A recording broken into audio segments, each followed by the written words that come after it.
Welcome to something to talk about. Yeah, really loud. Welcome to something to talk about. Hi! Welcome to Something to Talk About. My name is Taco, and I got one of them what ifs for you, right? And this is one of those what if small councils from a little uncrowned guy named Aegon. Aegon the Uncrowned. But in this timeline, he is Aegon the Crowned. It would be a weird nickname, because every king was crowned. It's just like, Fred the King. Everyone's the king, though. Why has Fred got that nickname? That was a weird example. Sorry, Fred. So this is if Maegor died from his trial of 7. Don't worry, I'll get into it. And in case you didn't know, I actually did do a video for Aegon the Uncrowned. So if you want a little refresher to help you out with this one, go ahead. This isn't a sequel to that. This is like a spin-off of that. All right, if you don't know what's going on here, let me tell you. So what is this? Oh, man, I ask myself that every day. What is this? I will be making, I have been making, what-if videos in the vein of small councils. This stemmed from a comment on my Daemon Blackfyre Kingsguard vid asking for a small council for him. This has stemmed into me thinking of other would-be kings, and I will only pull from existing lore, right? I will not make up any characters from scratch. This is all based on lore. And just my opinion, please tell me your small council in the comments. Remember, I'm just a guy. All right, I'm just kind of I'm not even that smart of a guy. I'm just obsessed with the Song of Ice and Fire lore, and it's fun for me to make these little exercises. I'm not an authority figure in any way. So if you disagree, your disagreement is just as valid as my agreement. That doesn't make sense. So just as valid. So go ahead and tell me yours. Just be respectful, and I'll be respectful too. So yeah. So where's the split? Well, this split is easy here. Maegor does his trial of 7, and then when Taina of the Tower normally would heal him, it failed this time, and he dies. That's it. Aegon then gathers all of his allies and the major houses that were hesitant due to Maegor in the main timeline. They are not hesitant in this timeline. The Lannisters marched to Craycall to free him from the siege, and then marched to King's Landing with this huge western host, right? They fight the Faith that have pretty much taken over King's Landing, and then thanks to the large Lannister host, they put them down. Then Aegon takes the throne. He then claims Quicksilver and an unlikely alliance with Visenya. Yes, hear me out.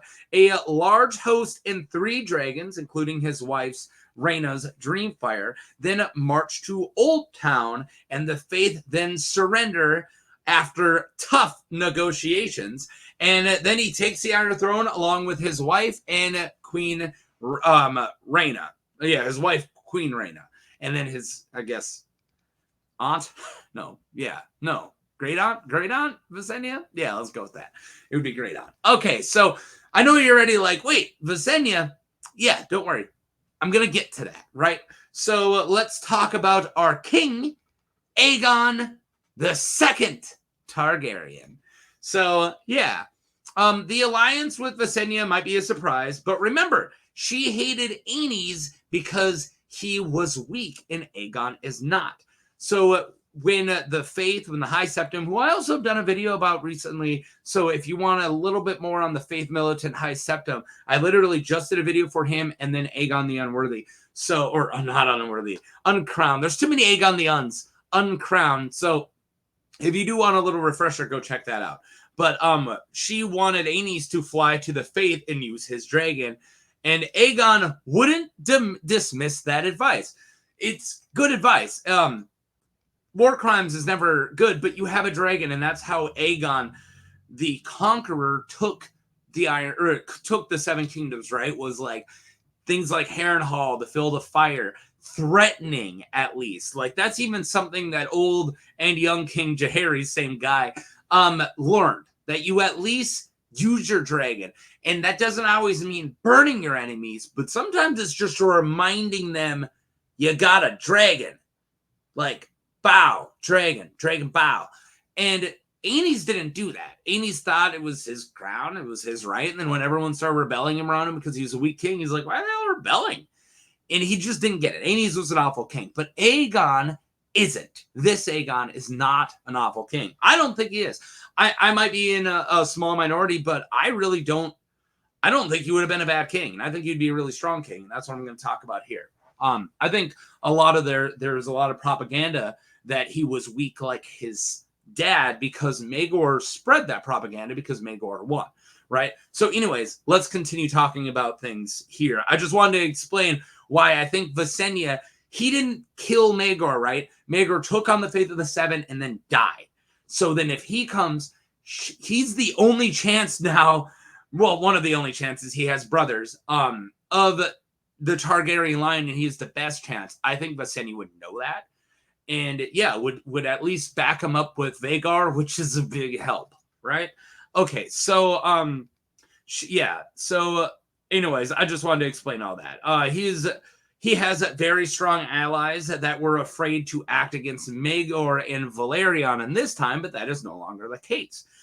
Though he does have twin daughters, I see him naming his brother Viserys Targaryen, Prince of Dragonstone, as his heir.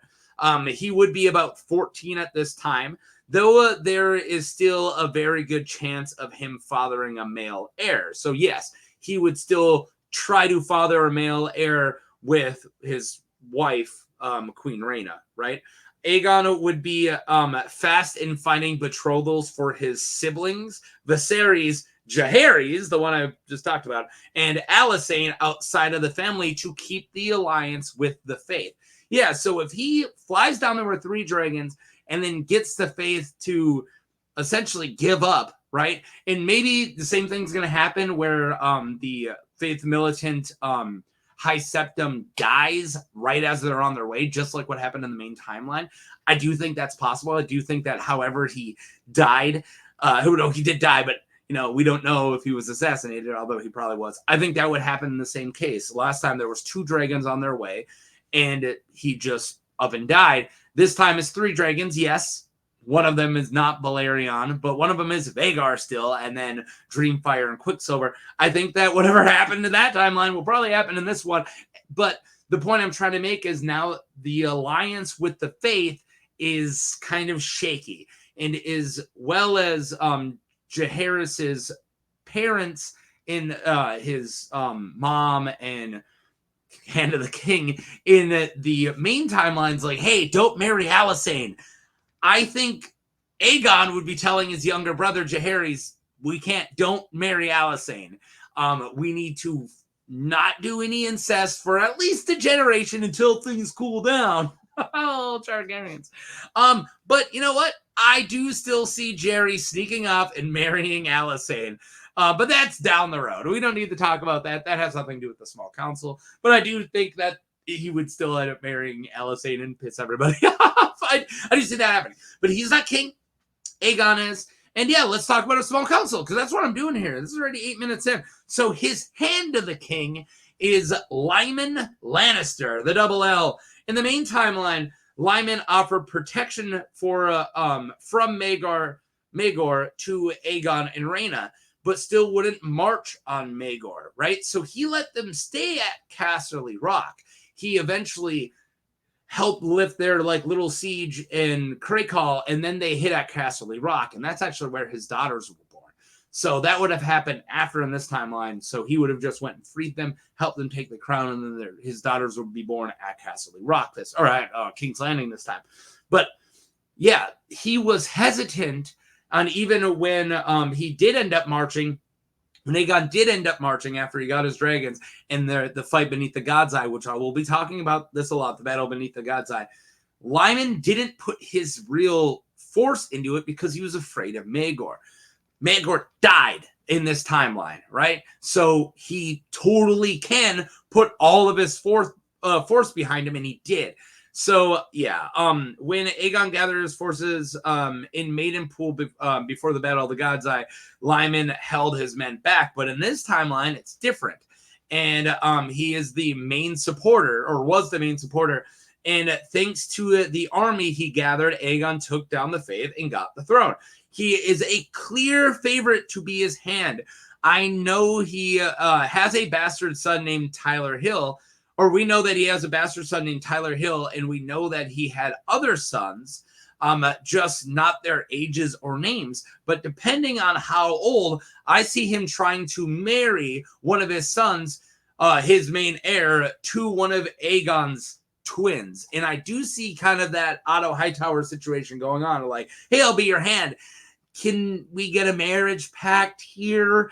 And yeah, I see that happening too. Like, if the Lannisters pulled this off and really saved Aegon here, and I think Aegon would definitely marry off. I don't have their names in front of me. One of his twins. I know Arya Targaryen off the top of my head. My God, this is embarrassing. But yeah. Anyways, you know what? Let me see if I can. I had to look it up. Rhaela Targaryen. That would have killed me. Yeah. So Arya and Rhaela Targaryen, Rhaella Targaryen, are his daughters. So I think that Lyman Lannister, definitely one of his sons, if the ages match up, because we don't know their names or their ages. We only know Tyler Hill, the bastard, and he's not going to marry the princess, right? But I do think that there would be a marriage pact. And yeah, I think Lyman, as far as we know, would be a really greedy king, or hand of the king, but I don't think he would be uncapable. I think he'd be fine, at least for now. All right, let's move on to the rest of the small council. So let's go to Master of Whispers. Done. This would not have been a thing yet. Like, there has never been a Master of Whispers at this time. The first one was Taina the Tower, and since Maegor never got resurrected, well, pretty much, but revived from her, she never gets made Mistress of Whispers, so it never becomes a title on the small council. So yeah, there is no Master of Whispers. Moving on. All right, let's go to Master of Laws, Myles Smallwood. Myles was a legendary warrior even at this point. He helped put down Harren the Red's rebellion for Aenys, and he fought the Faith Militant. And for Aegon's God's Eye in the main timeline. So Aegon at the God's Eye. So I see him being a huge supporter in this timeline as well. He is the strongest from the Riverlands, and he would be a huge part of defeating the Faith in this timeline, because he's probably, I would say that if they take down the Faith at King's Landing and march towards Old Town in this timeline, I see Myles Smallwood and one other person who we're about to get to leading it on the ground. Like, I see them leading the army 100%. 3 dragons flying above them, though. Myles Smallwood, absolutely. Though John Piper was more loyal, Myles is definitely stronger, in my opinion, and he is a shoo-in for Master of Laws. Yeah, did I just say John Piper? Yeah, I'll get to John Piper, but I completely stand by Myles Smallwood. He eventually did become hand for a short period of time in the main timeline for young King Jaehaerys before he was able to name Septim Barth. But yeah, so who did I just say? John Piper? Master of Coin, John Piper. John was Aegon's most loyal supporter in the main timeline, even when the rest of his supporters abandoned him in the main timeline. And I don't see that changing. I think John and Myles seem like a team, one with devotion and one with years of combat experience. John is a shoo-in as well, being Master of Coin, and maybe future hand when Lyman stands down later on. Yeah, I think either if Lyman Lannister stands down just because he wants to go back home, you can only be Master or Hand of the King for so long, or maybe he does something in angers Aegon, and Aegon's finally like, dude, I'm a little over you being greedy, because he might be Otto-ish, right? Oddish, maybe he's Oddish, maybe he's an Oddish. So then when he evolves into a Gloom, Aegon might later on dismiss him, and I do see John Piper kind of being his like ride or die. It's just, that's the vibe we got from him in the main timeline, and I don't see that vibe going away for this one. Okay, so Maester. Yeah, Maester Myros. So for Grand Maester Myros would have literally just made it to King's Landing as Aegon takes the city, right? So he probably would have never even met Maegor. So if you guys forgot about what did you say this dude's a random dude's name is? Myros. So when Maegor takes the crown, he's like, hey, I'm king, and then the Maester is like, no, you're not. Aegon's supposed to be king, and he whips out Blackfyre and kills him. And that would have happened in this timeline.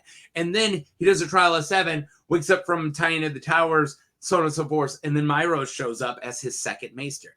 So I think he wouldn't have had a chance to show up. He would have killed the last Maester. They would have to hire him, or like the Citadel would have to choose Myros, send him over, and by the time he goes over there, he wouldn't have woken up this time.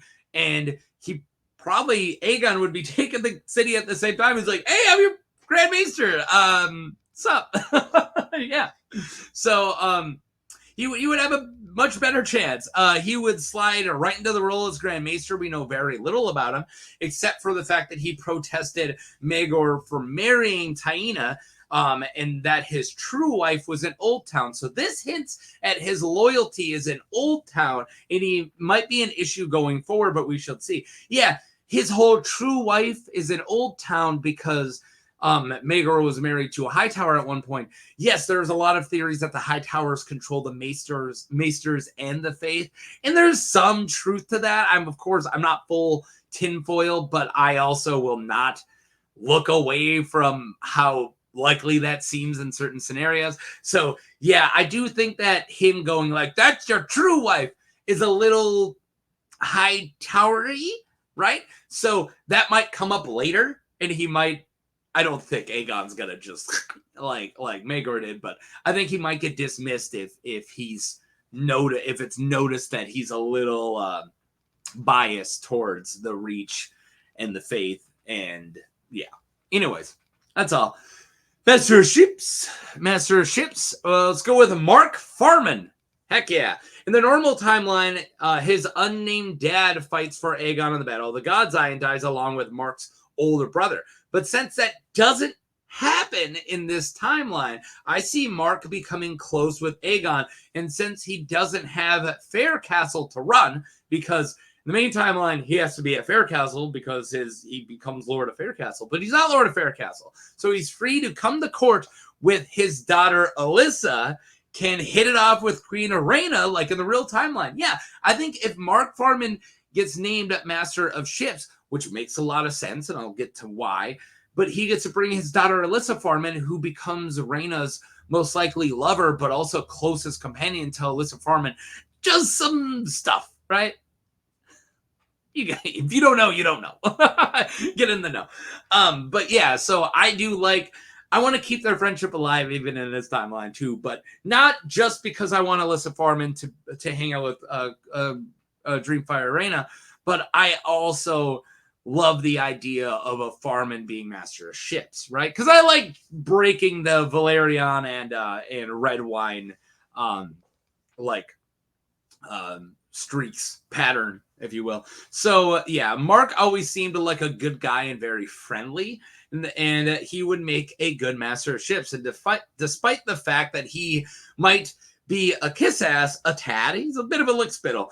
Also, he would have the support of Lyman Lannister join the council since he is a Lyman's bannerman, and that's another thing. So if you guys are like, this is seeming very Westerlandsy, yeah, it is. It absolutely is. But we do have a Riverlands in there with Miles Smallwood, and we do have a Crownlands in there with John Piper. So Lyman's not completely taking over the small council, but he does want to probably influence a little bit, and getting a bannerman in there is probably definitely in Lyman Lannister's best interest.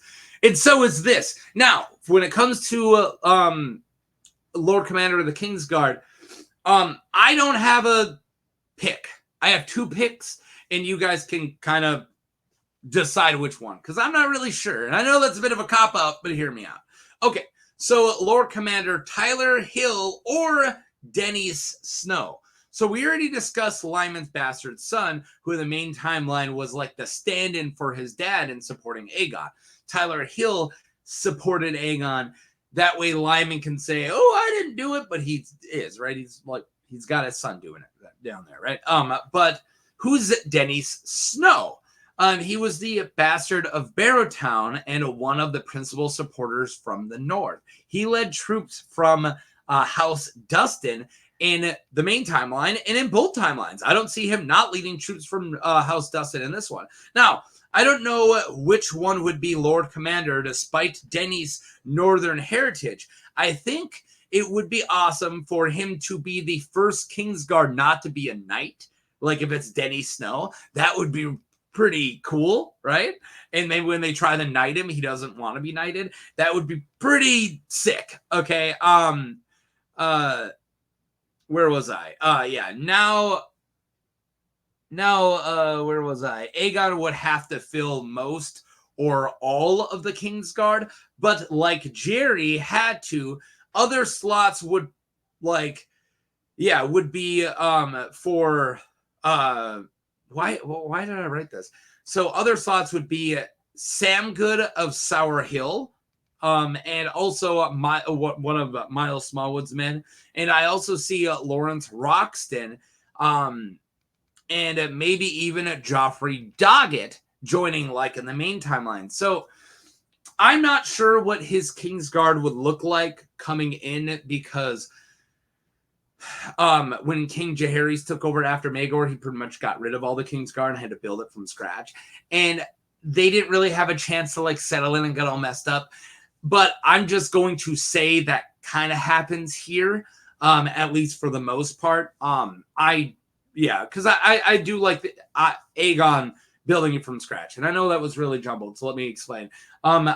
Now for Tyler Hill and Denny Snow, and then I do see guys who made it into the Kingsguard because of the Battle of the Gold Cloak, or Battle of the White Cloaks, War for the White Cloaks. In the main timeline, I don't see the War for the White Cloaks happening, and that's when all the new Kingsguard got picked. But those people, a lot of them would still want to be Kingsguards, right? So I think Lawrence Roxton and even Joffrey Doggett, if Joffrey Doggett abandons the Faith Militant after the surrender of them, I think him going and kneeling to Aegon is just as likely as when he did for Jaehaerys. And then last but not least, Sam Good of Sour Hill, very underrated Kingsguard member, was a Master-at-Arms for Miles Smallwood. And since Miles Smallwood's making the Small Council, I see him again joining the Kingsguard here. So pretty much that's who I got for a lot of the members of the Kingsguard. And you could pretty much make any of those, Tyler, Denny's, Sam Good, Lawrence Roxton, Joffrey Doggett. You can make any of those 5, and I know there's supposed to be 7, Lord Commanders. But I think it would be either one of the ones who helped put him on the throne, which would be Denny Snow, which I think would be really cool, and Tyler Hill, which again, the connection to the Hand of the King would be his dad. He'd be the son of the Hand of the King. So I think it would be something that Lyman would really push for. So yeah, I think Tyler Dennis would take the Lord Commander spot, but that's really up to you. And yeah, I know that was a lot right at the end, but there you guys go. Thank you for watching. So that's who I think my small council would be for King Aegon the Crowned. We got to work on that nickname. I thought everyone liked it. Oh man. Yeah. So what do you guys think? What does your small council for Aegon the Crowned look like? And yeah, what do you guys think of mine? Please be respectful and I'll be respectful. And yeah, thank you guys for watching. Peace.